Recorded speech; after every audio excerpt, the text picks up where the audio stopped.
दोस्तों एक बार फिर से मैं आपके लिए UPSC CDS first online form apply process की अपडेट लेके आ चुके हैं।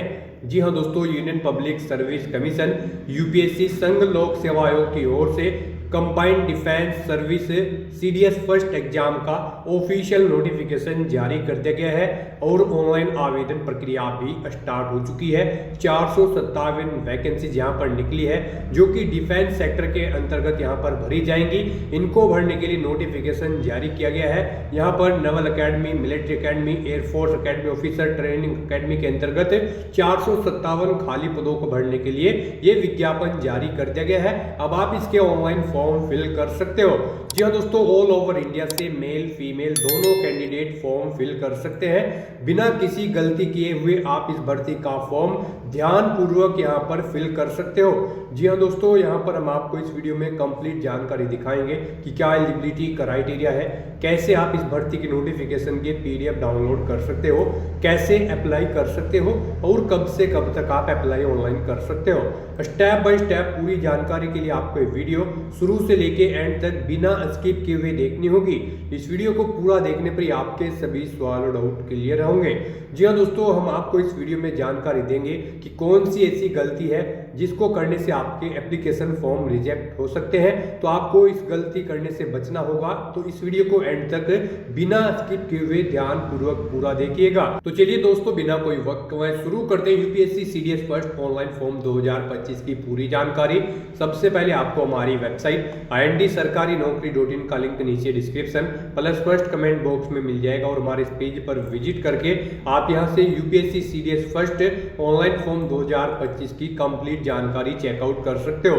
यूपीएससी के तहत ये भर्ती होने जा रही है। सीडीएस फर्स्ट एग्जामिनेशन के माध्यम से भर्ती होगी। 457 वैकेंसीज है। अलग अलग यहाँ पर डिफेंस सेक्टर के अंतर्गत भर्ती होने जा रही है। 11 दिसंबर से आवेदन प्रक्रिया चल रही है। 31 दिसंबर 2024 तक आप फॉर्म फिल कर सकते हो। जी हाँ दोस्तों, यहाँ पर आपको इसमें क्वालिफिकेशन की बात की जाए तो जानकारी पूरी दे दी गई है। ग्रेजुएट डिग्री से IMA OTA एयरफोर्स अकेडमी के लिए अप्लाई कर सकते हैं। इंडियन नेवल अकेडमी के लिए इंजीनियरिंग डिग्री से आप अप्लाई कर सकते हो। इसी तरह एज लिमिट IMA NIA के लिए कैंडिडेट का जन्म 2 जनवरी 2002 से 1 जनवरी 2007 के बीच में होना चाहिए। OTA के लिए 2 जनवरी 2001 से 1 जनवरी 2007 है। एयरफोर्स के लिए 20 से 24 वर्ष आयु सीमा है। 200 रुपए जनरल OBC के लिए फीस है। SC/ST फीमेल को फीस जमा नहीं करनी होगी। ऑनलाइन आप ऑल इंडिया से अप्लाई कर सकते हो। upsconline.nic.in पोर्टल से ऑफिशियल नोटिफिकेशन पीडीएफ लिंक पर क्लिक करके आप इसकी ये ऑफिशियल पीडीएफ रीड आउट कर सकते हो। इसमें आपको कंप्लीट डिटेल दे दी गई है, जैसे कि यहाँ पर आपकी क्या वैकेंसीज रहेगी, किस कोर्स के लिए, क्या आपकी क्वालिफिकेशन एज लिमिट रहेगी, एग्जामिनेशन सेंटर आपका क्या रहने वाला है, यहाँ पर क्या कंप्लीट एलिजिबिलिटी क्राइटेरिया रहेगी। स्टेप बाय स्टेप आप पूरी जानकारी इस पीडीएफ से ही रीड आउट कर सकते हो। हाउ टू अप्लाई का प्रोसीजर भी आपको पीडीएफ में दिया गया है। एग्जाम पैटर्न, सिलेबस की भी पूरी जानकारी आपको सब्जेक्ट वाइज इसमें प्रोवाइड करा दी गई है। तो अप्लाई करने से पहले आपको ये ऑफिशियल नोटिफिकेशन की पीडीएफ पूरा पढ़ना अनिवार्य है। इसको पूरा पढ़ने से ही आपके सभी सवाल और डाउट क्लियर होंगे। अप्लाई ऑनलाइन करने के लिए आपको अप्लाई ऑनलाइन लिंक पर क्लिक करना होगा। जैसे आप अप्लाई ऑनलाइन लिंक पर क्लिक करोगे तो आपके सामने इसका ऑनलाइन का पोर्टल ओपन हो जाएगा। अगर आपने इस भर्ती पोर्टल पर रजिस्ट्रेशन कर रखा है तो आपको डायरेक्टली यहाँ पर लॉगिन करना होगा ईमेल आईडी के थ्रू या फिर मोबाइल नंबर के थ्रू या फिर OTR आईडी के थ्रू। आप यहाँ से ईमेल आईडी, OTP, पासवर्ड और कैप्चा फिल करते हुए लॉगिन कर सकते हो। अपने डैशबोर्ड में जाके सीडीएस का फॉर्म फिल कर सकते हो। अगर आपने पहले से UPSC union public service commission के इस पोर्टल पर रजिस्ट्रेशन नहीं किया है, वन टाइम OTR नहीं किया है, वन टाइम रजिस्ट्रेशन, तो आपको सबसे पहले न्यू रजिस्ट्रेशन की टैब पर क्लिक करना होगा। जैसे आप न्यू रजिस्ट्रेशन की टैब पर क्लिक करोगे तो आपके सामने यूपीएससी का ये ऑफिशियल ऑनलाइन पोर्टल ओपन हो जाएगा। यहाँ पर आकर आपको सबसे पहले अपना नाम एंटर करना है। अपनी 10th की मार्कशीट के अकॉर्डिंग उसे वेरीफाई कर लेना है एक बार फिर से एंटर करके। उसके बाद यहाँ पर आपसे पूछा गया है कि क्या आपने कभी अपना नाम चेंज किया है। अगर किया है तो यस करें और फिर अपना चेंज नेम यहाँ पर दें, और अगर नहीं किया है तो यहाँ पर आप नो ऑप्शन सेलेक्ट कर लें। उसके बाद आप यहाँ पर अपना जेंडर सेलेक्ट करें, उसे वेरीफाई करें। अपनी डेट ऑफ बर्थ यहाँ पर आप सिलेक्ट करें। उसके बाद वही डेट ऑफ बर्थ एक बार फिर से यहाँ पर सिलेक्ट करके उसे वेरीफाई कर ले। फिर यहाँ पर आप अपने फादर का नाम एंटर करें और उसके बाद यहाँ पर आपको अपने फादर का नाम भी वेरीफाई कर लेना है एक बार फिर से एंटर करके। उसके बाद यहाँ पर आपको अपनी मदर का नाम एंटर करना है, उसे भी वेरीफाई कर लेना है। फिर आपको यहाँ पर अपना माइनॉरिटी स्टेटस देना है। क्या आप माइनॉरिटी कम्युनिटी के अंतर्गत आते हैं, अगर आते हैं तो यस करें और फिर अपनी माइनॉरिटी ऑप्शन कैटेगरी सिलेक्ट करें, आप कौन सी कैटेगरी में आते हैं, और नहीं आते हैं तो यहाँ पर आपको नो ऑप्शन सिलेक्ट कर लेना है। उसके बाद यहाँ पर आपको अपना 10 डिजिट का मोबाइल नंबर एंटर करना है, अपनी ईमेल आईडी एंटर करनी है। कोई अल्टरनेट मोबाइल नंबर या ईमेल आईडी है तो उसे भी आप एंटर कर सकते हो, नहीं तो इन कॉलम्स को आप खाली छोड़ दें। उसके बाद यहाँ पर आपको अपनी 10वीं क्लास का रोल नंबर एंटर कर देना है। फिर आपसे यहाँ पर एक सिक्योरिटी क्वेश्चन आपको सिलेक्ट कर लेना है, अपनी चॉइस के अकॉर्डिंग कोई भी सिक्योरिटी क्वेश्चन सिलेक्ट करें, उसका आंसर दे। एक और क्वेश्चन आप सिलेक्ट करें यहाँ पर सिक्योरिटी क्वेश्चन 2 सेक्शन में, और उसका भी आंसर आप प्रोवाइड करा दें। उसके बाद यहाँ पर आप ये कैप्चा कोड एंटर करें और फिर सबमिट बटन पर क्लिक कर दें।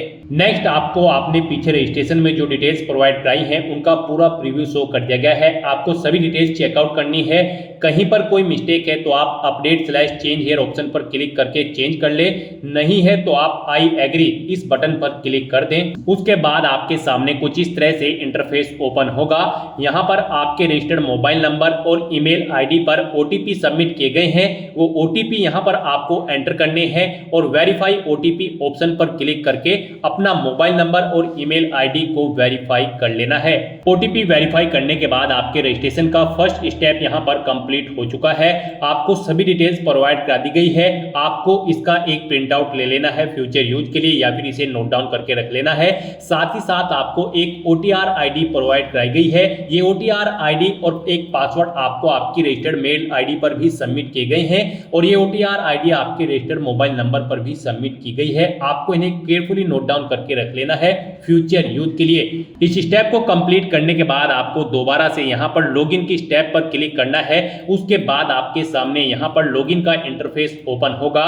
गाइस, यहाँ पर आप OTR आईडी के थ्रू लॉगिन कर सकते हैं, या फिर मोबाइल नंबर के थ्रू, या फिर ईमेल आईडी के थ्रू। ईमेल आईडी के थ्रू अगर आप लॉगिन करना चाहते हैं तो यहाँ पर आप अपनी ईमेल आईडी एंटर करें। उसके बाद गेट ओटीपी ऑप्शन पर क्लिक करें। आपकी ईमेल आईडी पर एक ओटीपी आएगा, वो ओटीपी आप यहाँ पर एंटर करें, या फिर आप अपना पासवर्ड एंटर करें। जो पासवर्ड आपकी रजिस्टर्ड ईमेल आईडी पर आया है, ये सिक्योरिटी कोड यानी कि वेरिफिकेशन कोड आप यहाँ पर एंटर करें और लॉगिन की स्टेप पर क्लिक करके लॉगिन करें, या फिर आप मोबाइल नंबर के थ्रू यहाँ पर लॉगिन कर सकते हैं। आप अपना मोबाइल नंबर एंटर करें, गेट ओटीपी ऑप्शन पर क्लिक करें, एक ओटीपी आएगा, वो ओटीपी आप यहां पर एंटर करें, और या फिर आप अपना पासवर्ड एंटर करके ये वेरिफिकेशन कोड यहां पर एंटर करके लॉगिन कर लें। या फिर अगर आप OTR आईडी के थ्रू लॉगिन करना चाहते हैं तो आपके मोबाइल नंबर या फिर ईमेल आईडी पर जो OTR आईडी आई है वो आईडी यहां पर आप एंटर करें, और फिर आप अपना पासवर्ड यहां पर एंटर करें जो आपकी मेल आईडी पर आपका पासवर्ड आया है, और उसके बाद ये वेरिफिकेशन कोड यहां पर एंटर करें और लॉगिन की स्टेप पर क्लिक करके लॉगिन कर लें।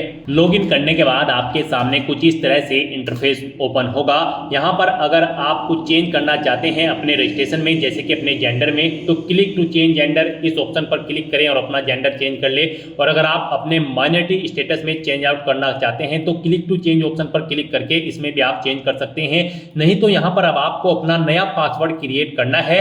यहाँ पर गाइड अब आपको अपना नया पासवर्ड क्रिएट करना है। इसके लिए आपको गाइडलाइन दी गई है, आपका पासवर्ड कम से कम 8 कैरेक्टर का होना चाहिए और ये अल्फा न्यूमेरिक फॉर्मेट में होना चाहिए। मींस आपके पासवर्ड में कम से कम एक अपर केस कैरेक्टर, एक लोअर केस कैरेक्टर, एक इंटीजर नंबर और एक स्पेशल कैरेक्टर जैसे कि @ या फिर डॉलर होना चाहिए। वही पासवर्ड आपको यहाँ पर एक बार फिर से एंटर करके कंफर्म कर लेना है। हम आपको पासवर्ड का सैंपल दिखा रहे हैं, इसके अकॉर्डिंग आपको अपना पासवर्ड क्रिएट करना है। तो आपका अपना पासवर्ड कुछ इस फॉर्मेट में रेडी करना है। इसमें आपका एक अपर केस कैरेक्टर, एक लोअर केस कैरेक्टर, एक इंटीजर नंबर और एक स्पेशल कैरेक्टर होना चाहिए, और इसकी लेंथ कम से कम 8 कैरेक्टर की होनी चाहिए। तो इस फॉर्मेट में आपको अपना पासवर्ड यहाँ पर क्रिएट करना है। उसके बाद आपको सबमिट बटन पर क्लिक कर देना है। सबमिट बटन पर क्लिक करने के बाद आप अपने डैशबोर्ड से लॉग आउट करें, और फिर अब यहाँ पर आप इनमें से ईमेल आईडी, मोबाइल नंबर या फिर OTR आईडी के थ्रू अपने डैशबोर्ड में दोबारा से लॉगिन करें। अपने नए पासवर्ड को एंटर करने के बाद यहाँ पर आप अपनी OTR आईडी एंटर करें, अपना नया पासवर्ड एंटर करें जो आपने चेंज किया है, ये वेरिफिकेशन कोड यहाँ पर एंटर करें और लॉगिन बटन पर क्लिक करके लॉगिन कर लें। नेक्स्ट आपके सामने कुछ इस तरह से इंटरफेस ओपन होगा। गाइस, यहाँ पर हम आपको UPSC का OTR 1 टाइम रजिस्ट्रेशन करके दिखा रहे हैं। इसे कंप्लीट करने के बाद आप UPSC में निकलने वाली सभी भर्तियों पर अप्लाई करने के लिए एलिजिबल हो जाएंगे। सभी भर्तियों पर अप्लाई करने से पहले आपको ऐसे ही OTR करना पड़ता है, बिना इसके आप UPSC की किसी भी भर्ती के लिए अप्लाई नहीं कर पाओगे। तो यहाँ पर आने के बाद आपको अपने डैशबोर्ड में अपनी OTR की प्रोफाइल को कंप्लीट करना है। सबसे पहले यहाँ पर आपको अपनी पर्सनल इंफॉर्मेशन प्रोवाइड करानी है, तो आप यहाँ पर पर्सनल इंफॉर्मेशन के इस लिंक पर क्लिक करें। उसके बाद आपके सामने कुछ इस तरह से इंटरफेस ओपन होगा। यहाँ पर आपको आपकी कुछ चीजें ऑटोमेटिकली फिर मिल गई है जो आपने रजिस्ट्रेशन के फर्स्ट स्टेप में प्रोवाइड कराई थी। आपको इस पेज को नीचे स्क्रॉल डाउन करना है और यहाँ पर सबसे पहले अब आपको अपनी सिटीजनशिप सेलेक्ट कर लेनी है, फिर आपको अपनी मातृभाषा यहाँ पर सिलेक्ट कर लेनी है। उसके बाद यहाँ पर आपको अपना मैरिटल स्टेटस सिलेक्ट कर लेना है, आप मैरिड हो या फिर अनमैरिड। प्लेस ऑफ बर्थ आप यहाँ पर एंटर सेलेक्ट करें, आप इंडिया से है या फिर आउटसाइड ऑफ इंडिया से। उसके बाद यहाँ पर आप अपना पोस्ट ऑफिस का नाम एंटर करें, सिटी या टाउन या फिर विलेज का नाम एंटर करें, अपना स्टेट यहाँ पर आप सिलेक्ट करें। उसके बाद आप अपना डिस्ट्रिक्ट यहाँ पर सिलेक्ट करें, फिर आप अपना पिन कोड यहाँ पर एंटर कर दें। उसके बाद यहाँ पर आपको अपनी कम्युनिटी सिलेक्ट कर लेनी है, आप जिस भी कम्युनिटी से बिलोंग करते हैं। फिर अगर आप रिजर्व कैटेगरी से बिलोंग करते हो तो आप अपना कास्ट का सर्टिफिकेट नंबर यहाँ पर एंटर करें और फिर डेजिग्नेशन सिलेक्ट करें, किसने आपको आपका कास्ट सर्टिफिकेट प्रोवाइड कराया है, जैसे कि तहसीलदार या फिर मैजिस्ट्रेट या फिर पटवारी या फिर कलेक्टर। आप ऑप्शन सिलेक्ट करें, फिर आप स्टेट सिलेक्ट करें, किस स्टेट का आपके पास यहाँ पर ये कास्ट सर्टिफिकेट है वो यहाँ पर आप सिलेक्ट कर लें। उसके बाद यहाँ पर कब आपको वो इशू हुआ है वो डेट आप सिलेक्ट करें और फिर जिस ऑफिस से आपको ये आपका कास्ट सर्टिफिकेट इशू हुआ है उसका पूरा एड्रेस आपको यहाँ पर एंटर कर देना है। ये सभी डिटेल्स आपको आपके सर्टिफिकेट में मिल जाएगी, वहां से आपको इन्हें देखकर यहाँ पर फिलअप कर देना है। फिर यहाँ पर आपको अपना रिलीजन सिलेक्ट कर लेना है। उसके बाद यहाँ पर आपको अपनी कास्ट का नाम दे देना है, फिर आपको अपने कास्ट सर्टिफिकेट का सीरियल नंबर यहाँ पर एंटर कर देना है। फिर यहाँ पर आपको अपने कास्ट सर्टिफिकेट का सीरियल नंबर एंटर कर देना है। उसके बाद यहाँ पर आपसे पूछा गया है कि क्या आप PWBD या फिर PWD कैंडिडेट हैं, अगर हैं तो यस ऑप्शन सिलेक्ट करें और फिर बताएं आपकी परसेंटेज क्या यहाँ पर 40% से अबव है, अगर है तो यस करें, नहीं है तो नो ऑप्शन सिलेक्ट करें। और अगर आप यहाँ पर PWBD या फिर PWD कैंडिडेट नहीं है तो आपको नो ऑप्शन सिलेक्ट करना है। उसके बाद यहाँ पर आपको अपना फोटो आइडेंटिटी कार्ड यहाँ पर सिलेक्ट कर लेना है, कोई भी एक फोटो आइडेंटिटी कार्ड यहाँ पर आपको प्रोवाइड कराना है। आप ऑप्शन सिलेक्ट करें, driving licence, PAN card, passport या फिर वोटर ID। उसके बाद उसका नंबर आप यहाँ पर एंटर कर दें। फिर यहाँ पर आपसे पूछा गया कि क्या आप PH या फिर PWBD कैंडिडेट हैं और यहाँ पर आप UPSC के पहले के किसी एग्जाम में पार्टिसिपेट कर चुके हैं, अगर कर चुके हैं तो यस करें और फिर उसकी डिटेल दें, उस जैसे कि एग्जाम का नेम, उसका ईयर और अपना रोल नंबर आप यहाँ पर प्रोवाइड कराएं। और अगर आपने UPSC के किसी भी एग्जाम में अब से पहले पार्टिसिपेट नहीं किया है तो यहाँ पर आपको नो ऑप्शन सिलेक्ट करना है। उसके बाद यहाँ पर आपसे पूछा गया है कि क्या आप अपनी पर्सनल इंफॉर्मेशन को यहाँ पर अवेलेबल कराना चाहते हैं, तो यहाँ पर आपको यस ऑप्शन सिलेक्ट कर लेना है। उसके बाद यहाँ पर आपको चेकबॉक्स को ओके करना है और सेव के इस बटन पर क्लिक करके अपनी पर्सनल इंफॉर्मेशन को सेव कर देना है। इस तरह से आपकी पर्सनल इंफॉर्मेशन यहाँ पर सेव हो जाएगी। इसके सामने आपको ओके का ग्रीन कलर का टिक मिल जाएगा। अब यहाँ पर आपको अपना एड्रेस इंफॉर्मेशन प्रोवाइड करानी है। एड्रेस इंफॉर्मेशन के इस लिंक पर क्लिक करें। उसके बाद आपके सामने कुछ इस तरह से इंटरफेस ओपन होगा। अब यहाँ पर आप अपना कोरोस्पोंडेंस एड्रेस एंटर करें। उसके बाद आप अपना परमानेंट एड्रेस यहाँ पर एंटर कर दें और अगर आपका परमानेंट एड्रेस आपके कोरोस्पोंडेंस एड्रेस के अकॉर्डिंग सेम है तो यहाँ पर click here if your permanent postal address is same as correspondence address. आप इस चेकबॉक्स पर ओके कर दें, ऑटोमेटिकली आपका परमानेंट एड्रेस आपके कोरोस्पोंडेंस एड्रेस के अकॉर्डिंग फिल हो जाएगा। उसके बाद आप सेव के इस बटन पर क्लिक करके अपनी एड्रेस की इंफॉर्मेशन को आप सेव कर दें। एड्रेस की इंफॉर्मेशन प्रोवाइड कराने के बाद आपको अपना फोटो और सिग्नेचर अपलोड करने हैं, तो आप फोटो एंड साइन अपलोड इस लिंक पर क्लिक करें। आपके सामने कुछ इस तरह से इंटरफेस शो होगा।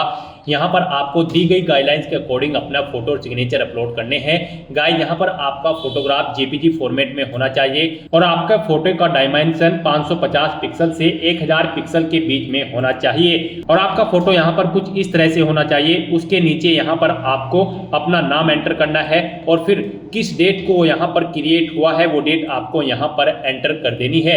यहाँ पर आपके फोटो का बैकग्राउंड व्हाइट कलर में होना चाहिए और ये 10 दिन से ओल्ड नहीं होना चाहिए। मींस जिस दिन आप फॉर्म भर रहे हैं उससे 10 दिन से ज्यादा पुराना फोटो आपका नहीं होना चाहिए। तो यहाँ पर आपको चूज फाइल बटन पर क्लिक करना है, फाइल को सिलेक्ट कर लेना है और अपना फोटो यहाँ पर आपको अपलोड कर देना है। अपना फोटो सिलेक्ट करने के बाद आपको चेकबॉक्स को ओके करना है और फिर आपको सेव बटन पर क्लिक कर देना है। और अगर आपका फोटो यहाँ पर बड़ा या छोटा है, आप उसे रिसाइज करना चाहते हैं, तो यहाँ पर आप क्लिक हियर के इस लिंक पर क्लिक करें। यहाँ पर आपको पूरी गाइडलाइन दी गई है कैसे आप अपना फोटो यहाँ पर रिसाइज कर सकते हैं। यहाँ पर आपको अपने कंप्यूटर में MS पेंट ओपन कर लेना है, उसमें अपना फोटो इंपोर्ट कर लेना है और इन इंस्ट्रक्शंस को फॉलो करते हुए आपको अपना फोटो यहाँ पर रिसाइज कर लेना है। आप अपना फोटो इन इंस्ट्रक्शंस को फॉलो करते हुए रिसाइज कर सकते हैं, उसे बड़ा या छोटा आप कर सकते हैं। अपना फोटो इस तरह से अपलोड करने के बाद अब आपको सिग्नेचर की स्टेप पर क्लिक करना है और अपने सिग्नेचर भी आपको यहाँ पर गाइडलाइन के अकॉर्डिंग ही अपलोड करने हैं। आपके सिग्नेचर भी JPG फॉर्मेट में होने चाहिए। डायमेंशन इनकी 350 पिक्सल से 550 पिक्सल के बीच में होनी चाहिए और इनका साइज 20 से 300 KB के बीच में होना चाहिए। तो यहाँ पर अब आपको अपने सिग्नेचर अपलोड करने हैं। इसके लिए भी आपको चूज फाइल बटन पर क्लिक करना है, फाइल को सिलेक्ट कर लेना है और अपने सिग्नेचर्स को यहाँ पर आपको अपलोड कर देना है। सिग्नेचर की फाइल सिलेक्ट करने के बाद आपको इस चेकबॉक्स को ओके करना है और सेव के इस बटन पर क्लिक करके अपने सिग्नेचर को भी अपलोड कर देना है। अपने फोटो और सिग्नेचर अपलोड करने के बाद अब आपको एजुकेशनल इंफॉर्मेशन इस लिंक पर क्लिक करना है और यहाँ पर अपनी एजुकेशनल क्वालिफिकेशन की डिटेल प्रोवाइड करानी है।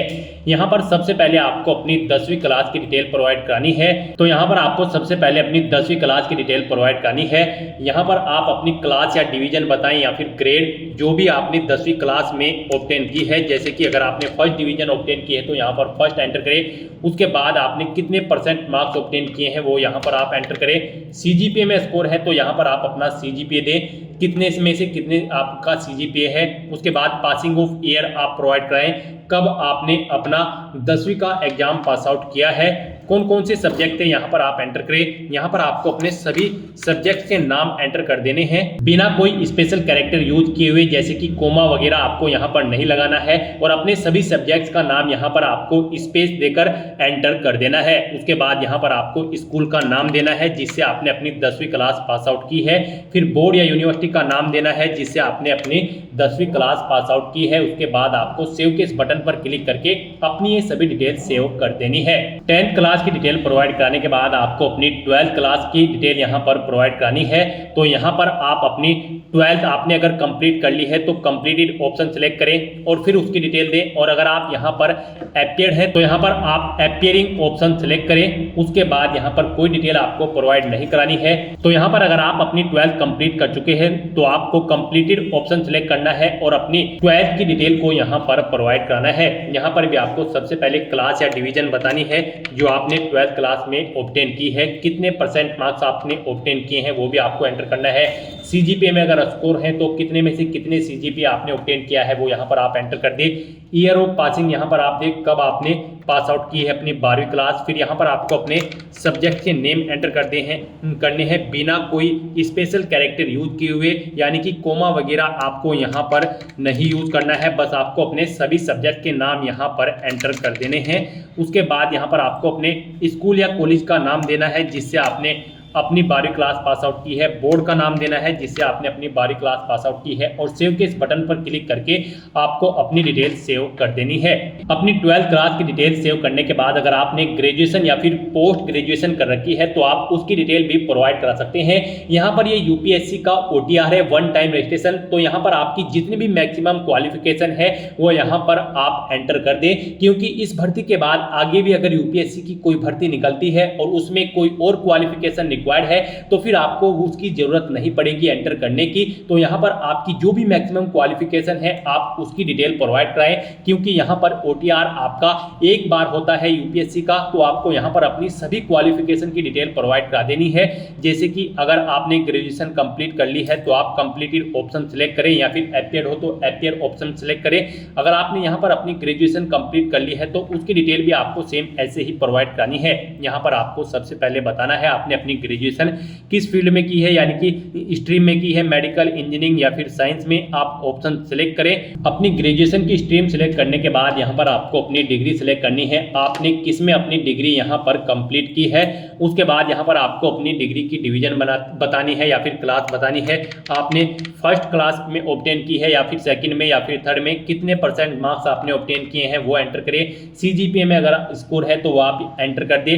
कब आपने पास आउट की है वो यहाँ पर आप एंटर करें। फिर सब्जेक्ट कौन कौन से थे वो यहाँ पर आप एंटर कर दे बिना कोई स्पेशल कैरेक्टर यूज किए हुए। उसके बाद यहाँ पर आपसे पूछा गया है आपके स्कूल का नाम, किससे आपने अपनी डिग्री कंप्लीट की है। फिर बोर्ड या यूनिवर्सिटी का नाम यहाँ पर आप सिलेक्ट करें। उसके बाद यहाँ पर आपको अपने ग्रेजुएशन सर्टिफिकेट का नंबर एंटर कर देना है। उसके बाद कब आपको वो इशू हुआ है आपका सर्टिफिकेट, वो डेट आपको सिलेक्ट कर लेनी है।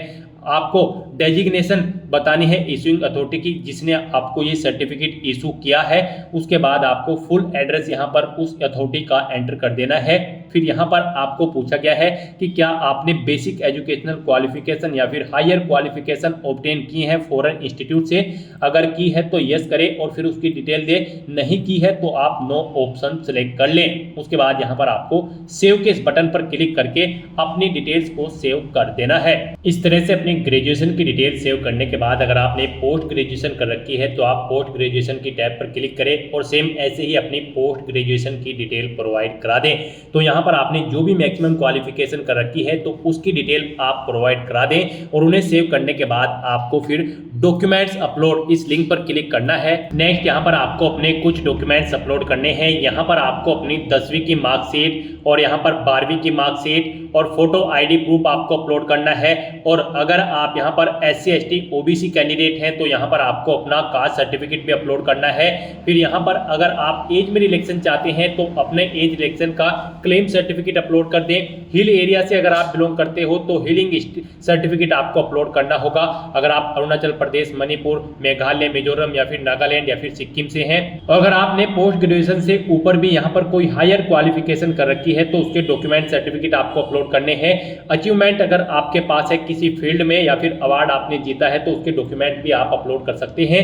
यहाँ पर जिनके ऊपर रेड कलर का स्टार बना हुआ है वो डॉक्यूमेंट आपको यहाँ पर जरूर अपलोड करने हैं।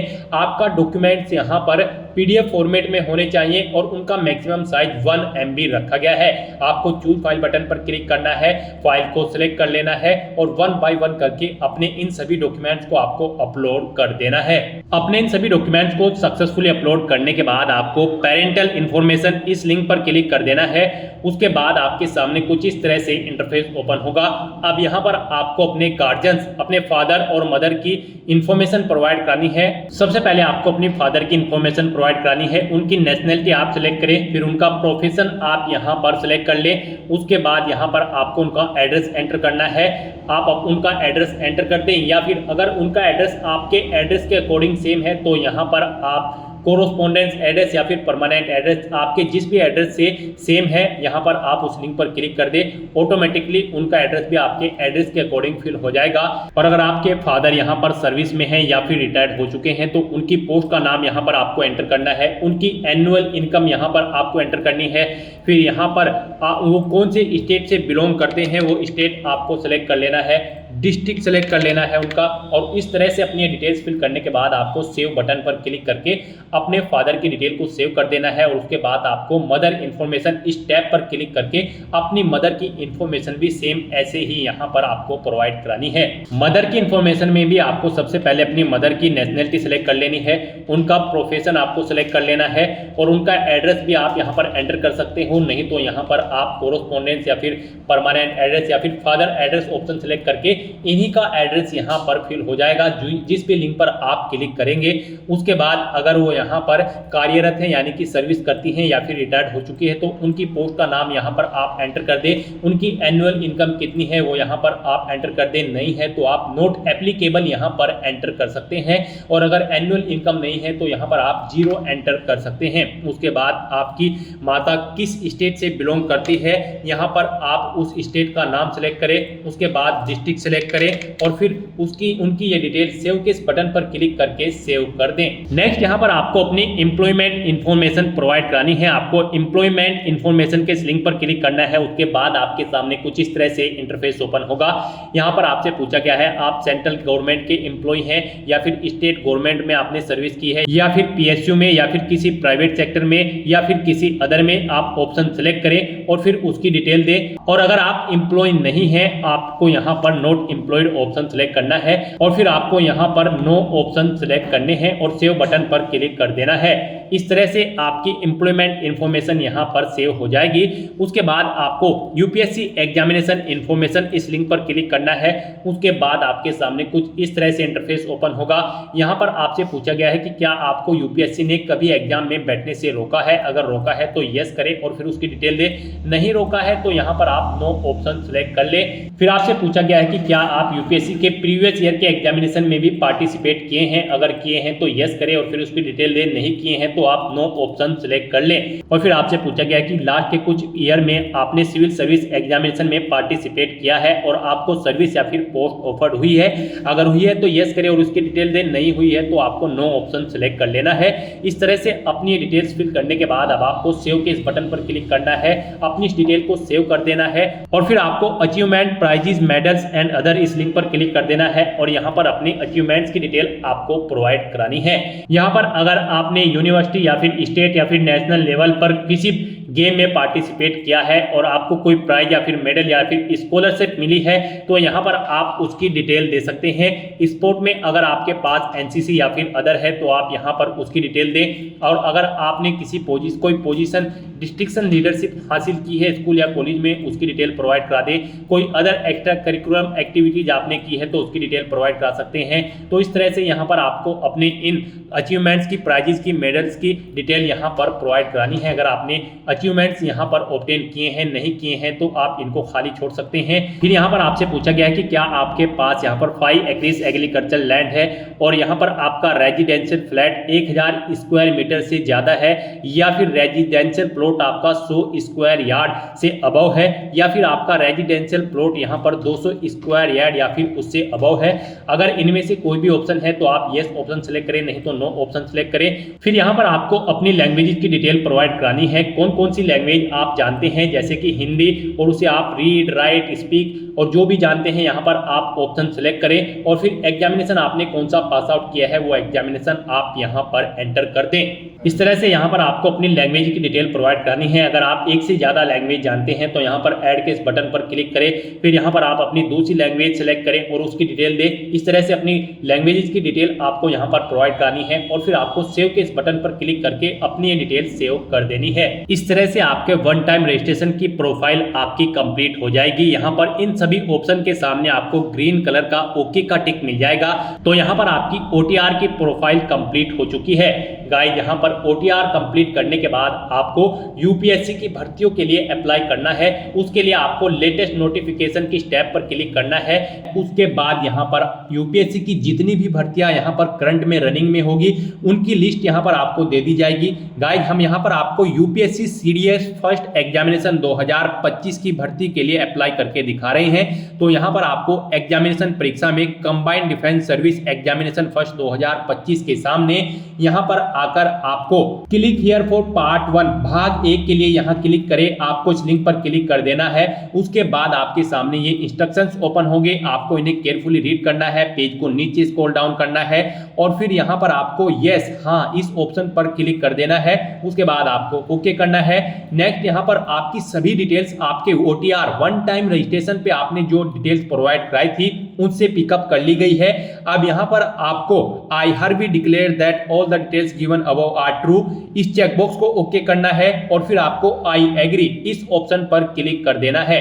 इस तरह से यहाँ पर आप पार्ट 1 के लिए सक्सेसफुली अप्लाई कर चुके हो। अब आपको पार्ट 2 के लिए अप्लाई करना है। अब यहाँ पर आप क्लिक हियर फॉर पार्ट 2 इस लिंक पर क्लिक कर दें। उसके बाद आपके सामने कुछ इस तरह से इंटरफेस ओपन होगा। आपको पेज को नीचे स्क्रॉल डाउन करना है। यहाँ पर भी आपकी मोस्टली सभी डिटेल्स आपके ओटीआर वन टाइम रजिस्ट्रेशन से पिक कर ली गई है।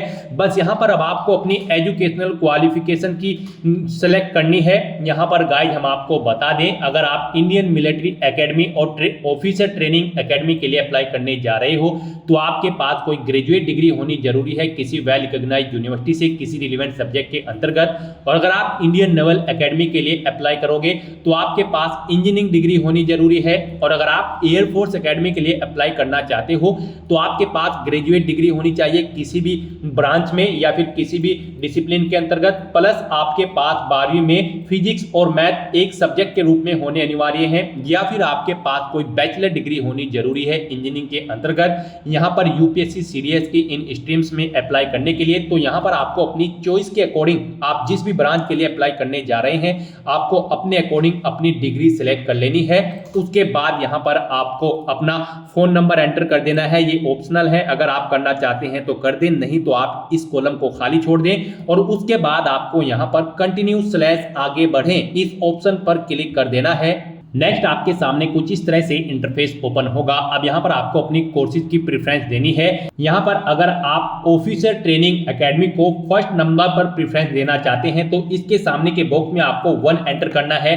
और अगर आप IMA इंडियन मिलिट्री एकेडमी को सेकंड प्रेफरेंस देना चाहते हैं तो इसके सामने आपको 2 एंटर कर देना है। तो इस तरह से आपको अपनी चॉइस के अकॉर्डिंग यहाँ पर अपने कोर्सेज की प्रेफरेंस देनी है। यहाँ पर गाइड प्रेफरेंस देते वक्त अगर आपकी qualification INA Indian naval academy या फिर किसी और कोर्स के लिए मैच नहीं करती है तो उसके सामने प्रेफरेंस में आपको 0 एंटर कर देना है। उसके बाद यहाँ पर आपसे पूछा गया है कि क्या आपके पास NCC का C प्रमाण पत्र सीनियर डिवीजन सेना, नौसेना, वायुसेना अकादमी है, मिलने की संभावना है या फिर मिलने की संभावना है। अगर है तो यहाँ पर आप सिलेक्ट करें कि आपके पास आर्मी का C प्रमाण पत्र है या फिर नेवी का या फिर एयरफोर्स का, आप ऑप्शन सिलेक्ट करें। और अगर नहीं है तो आपको नन ऑप्शन सिलेक्ट करना है।